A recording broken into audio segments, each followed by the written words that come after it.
দেখছেন বিস club biscuit presents প্রবাস কণ্ঠ প্রাইম নিউজ।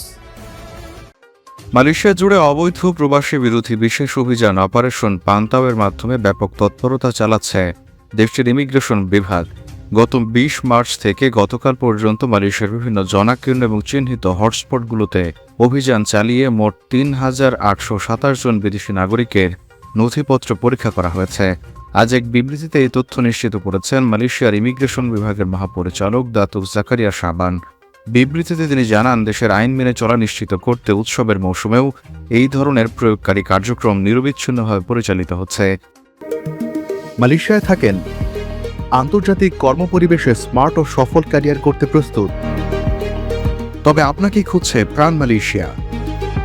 সমগ্র মালয়েশিয়া জুড়ে বিভিন্ন পদে আপনি হতে পারেন আমাদের পরবর্তী টিম মেম্বার। আপডেটেড সিভি সহ হোয়াটসঅ্যাপ করুন এই নম্বরে। তবে এবারের অভিযানে কেবল কঠোরতা নয়, বরং মানবিক দিক এবং সংবেদনশীলতার উপর গুরুত্ব দেওয়া হচ্ছে। বিশেষ করে যারা পরিবার থেকে দূরে থেকে উৎসব উদযাপন করছেন, তাদের প্রতি সম্মান রেখে অত্যন্ত পেশাদারিত্ব এবং শৃঙ্খলার সাথে প্রতিটি তল্লাশি কার্যক্রম সম্পন্ন করার জন্য কর্মকর্তাদের নির্দেশ দেওয়া হয়েছে। জাকারিয়া শাবান আরও উল্লেখ করেন, জনসমাগম স্থলে স্থানীয় জনগণের অস্বস্তি এবং উদ্বেগ কমাতে এই পরিকল্পিত পদ্ধতি গ্রহণ করা হয়েছে। ইমিগ্রেশন বিভাগের কর্মকর্তারা সুনির্দিষ্ট স্ট্যান্ডার্ড অপারেটিং প্রসিডিওর মেনে এবং উচ্চতর সততার সাথে মাঠে কাজ করছেন।